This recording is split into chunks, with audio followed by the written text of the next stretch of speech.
예, 수험생 여러분 안녕하십니까? 다시 민법 강의 계속하겠습니다. 자, 우리 반사회적 법률행위 하고 있죠? 예, 반사회적 법률행위 중에서 우리 지난 시간에 103조 했고요. 이번 시간에는 104조 불공정한 법률행위를 계속하겠습니다. 자, 일단은 불공정한 법률행위를 폭리행위라고 한다라고 하는데 왜 폭리행위라고 하느냐? 한쪽은 너무 많이 줬다는 얘기예요. 그래서 한쪽은 이렇게 큰 급부를 하고 그래요. 그 급부와 반대급부 사이에 현저한 불균형이 있어야 된다라고 하는 겁니다. 한 사람은 이렇게 많이 줬고 한 사람은 요만한 걸 줬어요. 그러면서 서로 간에 이제 교환이 됐다.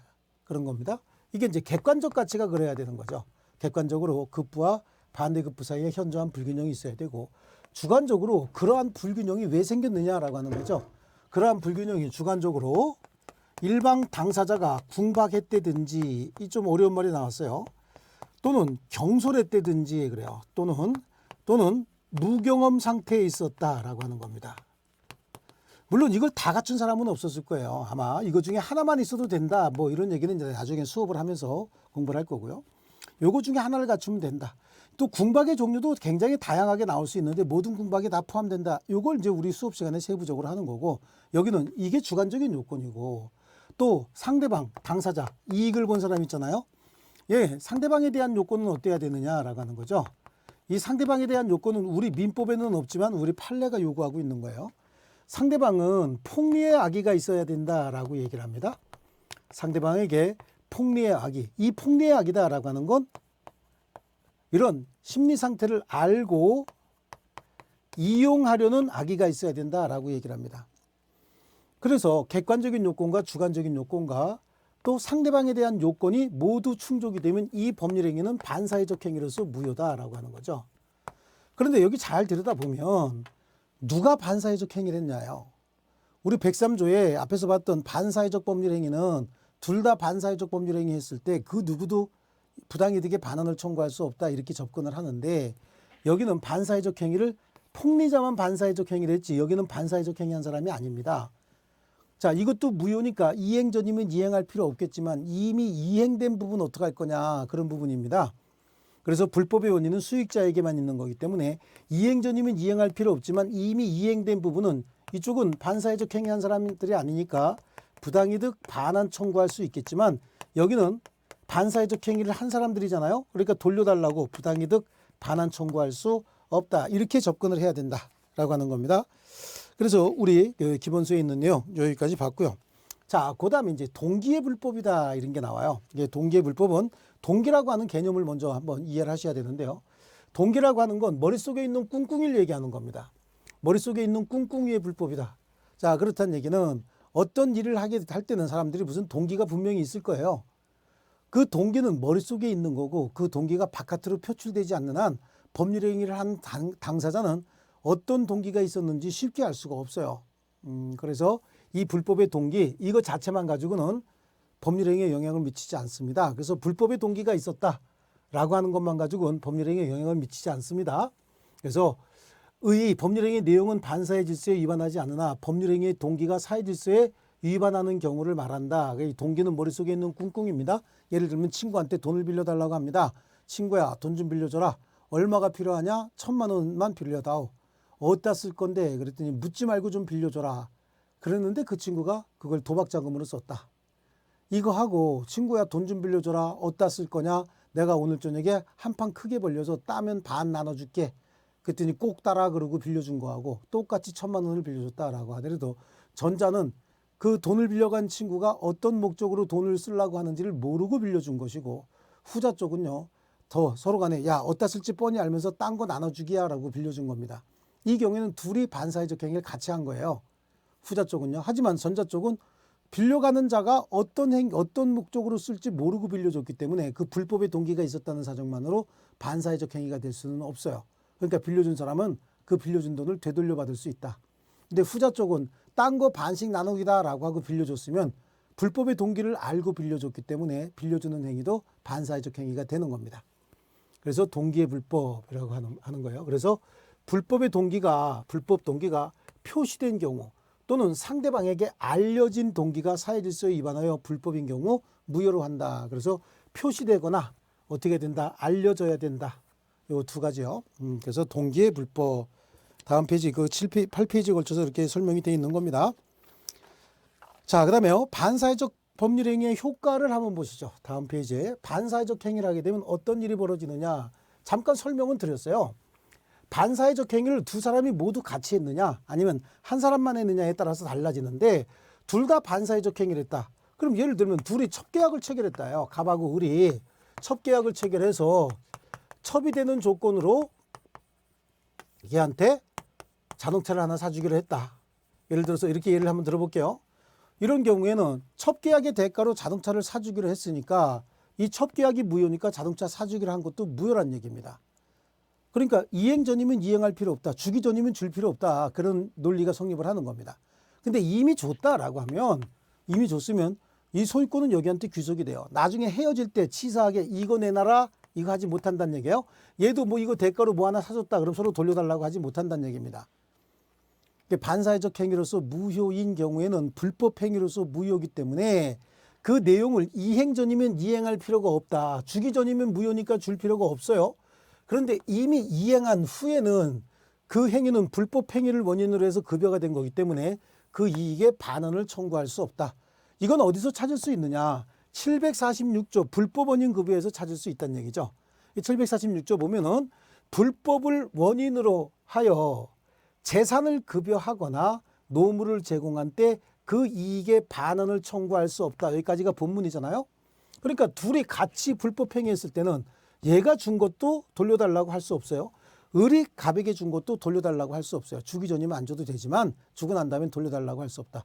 그럼 이 물건에 대한 소유권은 확정적으로 이 첩에게 귀속이 되는 겁니다. 첩이 이뻐서가 아니라 사회질서에 반하는 행위를 못하도록 하기 위해서 불이익 규정을 둔 거예요. 그래서 첩이 혹시라도 이 물건을 제3자 병에게 양도했을 때 이 병은 이 물건이 을이 첩 행위를 통해서 얻은 물건이다라고 하는 걸 알았든 몰랐든 이 물건은 확정적으로 을한테 귀속이 되기 때문에 병은 저 물건에 대해서 내용을 알았든 몰랐든 무조건 소유자로서 권리 행사할 수 있는 겁니다. 자, 그런데 단서조항에 그러나 불법의 원인이 수익자에게만 있는 경우에는 그러하지 아니하다 이렇게 했잖아요. 불법의 원인이 수익자에게만 있다라고 하는 건 우리 금방 봤던 폭리행위 있잖아요. 한 사람은 피해자고 한 사람은 수익자였죠.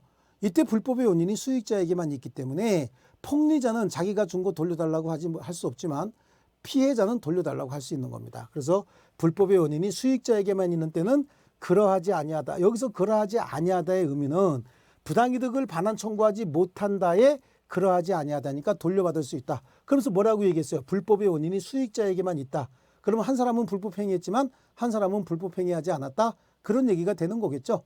그러니까 불법 행위한 사람은 반환 청구할 수 없지만 불법 행위의 피해자는 반환 청구할 수 있다. 그래서 백사조가 여기에 해당하는 겁니다. 이 불공정한 법률 행위가 여기에 해당한다. 그래서 불법 행위의 효과까지 이렇게 봤다. 반사회적 행위의 효과. 그리고 이 반사회적 행위는 우리 시험에 거의 매해 한 문제 정도 나오는 내용이고요. 여기 있는 내용이 그냥 이렇게 간단하게 개념만 정리했고 이런 것이다라고 하는 소개만 한 것이지 이게 절대적으로 다일 수는 없습니다. 하지만 이게 전체적인 흐름과 전체적인 모양이에요. 그러니까 왜 나무를 그리면서 숲을 전체적으로 이렇게 한번 그려본 겁니다. 아직 나무는 그리지 않고 있는 겁니다.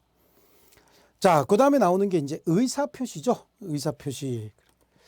자, 우리 앞에서 공부할 때 법률 행위는 반드시 하나 이상의 의사표시를 필수 불가결의 요소로 갖는다라고 얘기했을 때 그 법률 행위의 구성 요소인 의사표시를 얘기하는 겁니다. 그래서 의사표시 이론, 여기 글씨가 잘 안 보이네요. 그죠? 의사표시인데. 자, 이 의사표시 먼저 뭐냐? 법률 행위와 의사표시인데 법률 행위가 성립해서 효력이 발생하기 위해서는 반드시 의사표시가 있어야 된다. 그렇죠. 의사표시가 반드시 있어야 됩니다. 우리 앞에서 봤던 거 이런 거 이렇게 그려봤잖아요. 이거 이렇게 그려가지고 설명을 드릴 때 법률 요건, 법률 요건의 법률 행위의 세부적인 구성 요소 중에서 의사표시 이렇게 있었잖아요. 이 의사표시는 무조건 있어야 됩니다. 어떠한 법률 행위든 의사표시는 무조건 있어야 된다. 그래서 앞에서 법률 행위의 성립 요건에 제일 먼저 일반적 성립 요건에 의사표시 있어야 되고 당사자 있어야 되고 목적이 있어야 된다. 의사표시를 한 사람이 당사자고 의사표시의 내용, 즉 내용이 목적이다. 이렇게 얘기를 하지 않았습니까?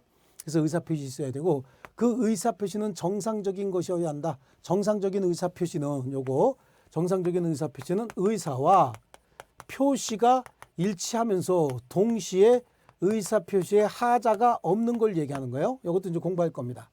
네, 그래서 여기 지금 의사표시가 일치하고 의사표시에 하자가 없는 것을 말한다라고 합니다.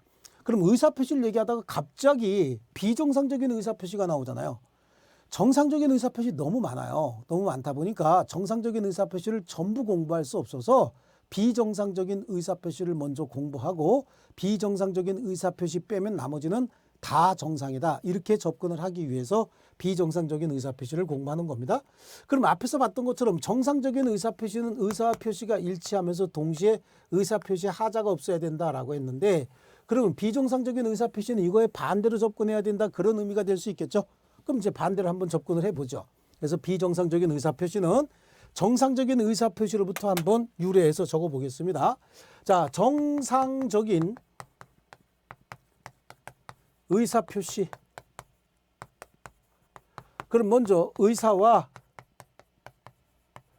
표시가 일치하면서 동시에 의사표시에 하자가 없어야 된다. 이렇게 접근했잖아요. 근데 비정상적인 의사표시에 가면 그러면 요거 의사와 표시가 일치하지 않던가 and는 or로 바뀌어야 되죠. or 하자가 있던가. 이 하자가 있는 의사표시는 의사와 표시는 일치했는데 잘못된 의사결정을 했고 그 잘못된 의사결정대로 표시까지 됐다라고 하는 의미인 거예요. 이게 의사와 표시가 일치하지 않았다 그러면 이쪽으로 넘어가겠죠. 그러니까 비정상적인 의사표시는 이렇게 두 가지로 나눕니다. 이 의사와 표시는 일치했지만 잘못된 의사결정을 했고 잘못된 의사결정하는 과정에 외부에서 부당한 간섭이 있어서 의사결정에 간섭을 했다. 부당하게 간섭을 했다. 그럼 어떻게 간섭을 했느냐? 이게 이제 우리 민법 제110조에 사기에 의한 의사표시와 강박에 의한 의사표시. 그래서 사기를 당해서 의사결정을 했고 강박을 당해서 의사결정을 한 거 얘기하는 거예요. 그러니까 의사결정 과정에 잘못됨이 있었고 그대로 표시가 됐다. 그래서 하자 있다. 그럼 이쪽은요. 의사와 표시가 일치하지 않았다는 얘기예요. 자기가 의도했던 바대로 표시를 해야 되는데 의도했던 바대로 표시 못하는 경우도 있는 거예요. 그게 이제 세 가지 유형으로 나눠지는데 선뜻 이해가 안 가시면요. 예를 들어서 내가 이 녀석을 혼내줘야지라고 갔는데 생각에 야 이거 혼을 내줘야 얘가 더 일을 잘할 것이냐 격려를 하면 더 일을 잘할 것이냐 사람에 따라 다를 수 있죠. 그래 속으로는 혼내주고 질책을 해야 되는데 한 번 더 기회를 줘보자라고 해서 격려를 하는 경우도 있잖아요. 자기 의도는 문책을 하기 위한 거였지만 표시는 또 반대로 하는 경우도 있습니다. 이걸 의사와 표시의 불일치다라고 하는데 일반 사회에서 뭐 인간관계를 맺을 때는 그럴 수 있겠지만 민법적으로 의사와 표시의 불일치는 107조와 108조와 109조에서 정하고 있어요. 107조를 진이 아닌 의사표시 비진이 표시다 이렇게 얘기하고 108조를 둘이 짜고한 허위의 의사표시다라고 해서 통종 허위 표시라고 얘기를 하고요. 109조는 착오에 의한 의사표시다라고 얘기를 해서 우리가 통상적으로 수업을 하면서 비정상적인 의사표시에 관한 107조 내지 110조 이렇게도 얘기를 하고 비정상적인 의사표시에 관한 비통, 착, 사, 강 이렇게도 얘기합니다. 이게 무슨 시험에 나오는 용어냐라고 하는데 시험에 나중에 적응하기 훨씬 더 편하게 하기 위해서 비통, 착, 사, 강 이렇게 부르기도 한다. 여기 지금 나와 있는 게 그겁니다. 비정상적인 의사표시의 유형은 의사와 표시의 불일치. 그래서 여기 의사와 표시의 불일치 아닙니까? 이거를 나중에 가면요. 대리 쪽에서는 의사의 흠결이다 이런 말을 딱 한 번 쓰게 됩니다. 의사의 흠결이란 말을 딱 한 번 쓰는데요. 그때 의사의 흠결이란 말이 나올 때 굉장히 혼란스러워요. 그러니까 여기서 미리 보는 겁니다. 의사의 표시의 불일치는 의사와 의사의 흠결이다 이렇게 부르고 107조 진이 아닌 의사표시 비진이 표시 그랬습니다. 자 여기 성립요건들 한 번씩 볼게요. 성립요건 보고 넘어갈 건데 비정상적인 의사표시가 성립하기 위해서는 먼저 의사표시가 있어야 한다는 얘기입니다. 그런데 의사와 표시가 일치하지 않았다. 여기는 의사표시는 있었는데 의사와 표시는 일치했는데 하자가 있더라. 그럼 비진이 표시는 의사표시했고 의사와 표시가 일치하지 않았고 의사와 표시의 불일치를 표의자가 자신의 의사와 자신의 표시가 일치하지 않는 걸 잘 알고 있습니다. 잘 알고 하는데 왜 이렇게 했는지 이유도 묻지 말고 동기도 따지지 마라. 옛날에 어떤 카피 광고에 그런 거 있죠. 광고 카피에 이유도 뭐 동기도 묻지도 말고 따지지도 말고 뭐 그런 얘기 나오는데 그거 여기서 나온 겁니다. 자, 그럼 108조 통정어휘 표시 볼게요. 의사 표시했는데 의사와 표시가 일치하지 않았고 의사와 표시의 불일치에 대해서 둘이 통정했다. 오, 이거 멋있는 말인 것 같아요. 둘이 통정했다. 이 통정했다는 얘기는 짜고 했다 이런 의미가 될 수 있어요. 짜고 했다는 얘기는 표의자도 알고 상대방도 알고 그렇게 하기로 합의까지 했다. 이거 중요한 말이 이거 합의예요.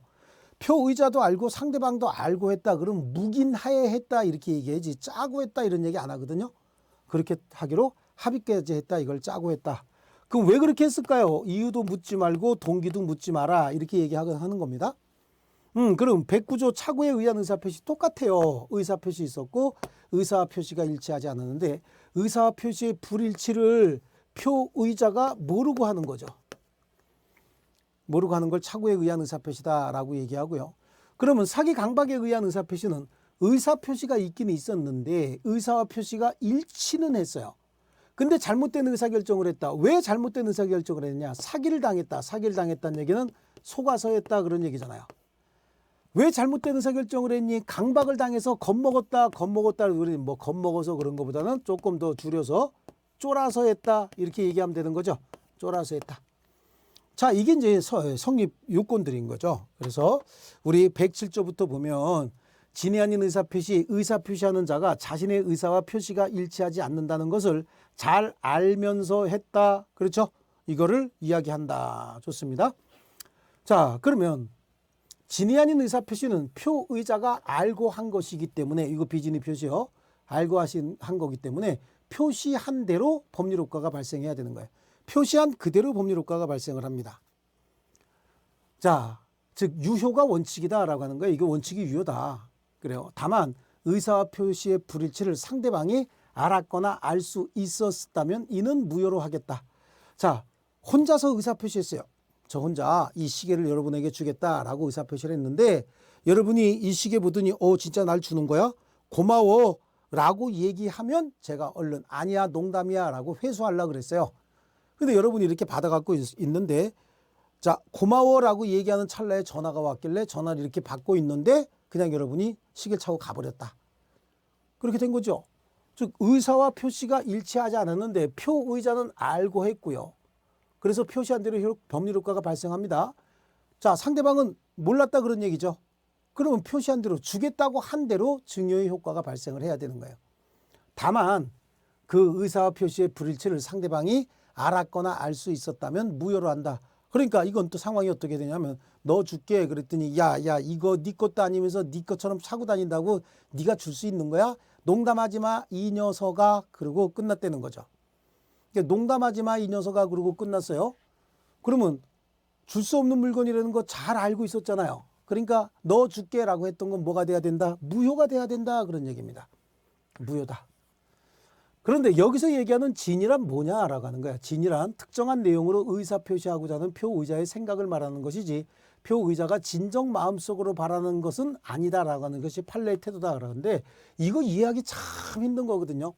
그래도 제가 이제 고민을 했어요. 이 내용을 언급을 하고 갈까 언급을 하지 말고 갈까 그러다가 이제 언급을 했는데 사실은 107조에서 얘기하는 진이 아닌 의사표시에서 이 진이라고 하는 건요. 진이의 개념은 가장 중요한 겁니다. 보통 우리가 어떤 행위 A라고 하는 행위는 절대 하고 싶지가 않아요. 이건 싫은데 나는 뭐 하고 싶냐면 B를 하고 싶어요. 그런데 A를 안 하면 내가 곤란해질 것 같아요. 그래서 싫지만 마지못해서라도 이걸 해야 되겠다.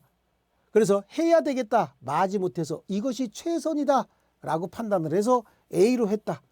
그럼 최선이다 라고 판단을 하는 거 그게 뭐죠? 진인 거죠. 그걸 진이고 그래서 이 행위를 했다. 그러면 의사와 표시가 일치한 거지 일치하지 않은 건 아니란 얘기야.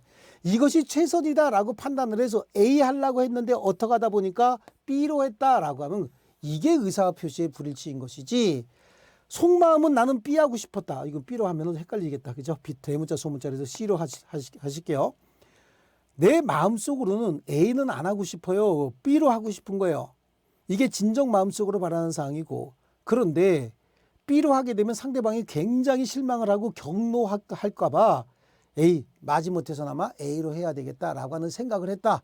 그러면 여기서 얘기하는 진위는 그걸 진위라고 얘기하는 겁니다. 그리고 그대로 표시했다. 그러면 자신이 의도했던 바대로 표시를 한 거기 때문에 비진위 표시로 보지 않겠다.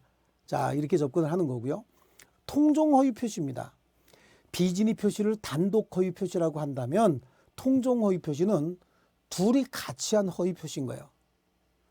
자, 단독 허위 표시 상대방이 알았거나 알 수만 있었던 경우에 상대방이 알았거나 알 수만 있었다. 악의 또는 과실만 있었어도 무효로 하는데 통종허위 표시는 처음부터 짜고 한 거잖아요.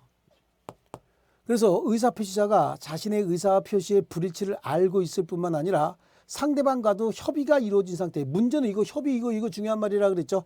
협의가 이루어진 상태에서 한 의사표시를 말하는 거고, 허위표시를 상대방이 알았거나 알 수만 있었어도 무효였으니까 통종허위표시는 무조건 당사자 간은 언제나 무효입니다.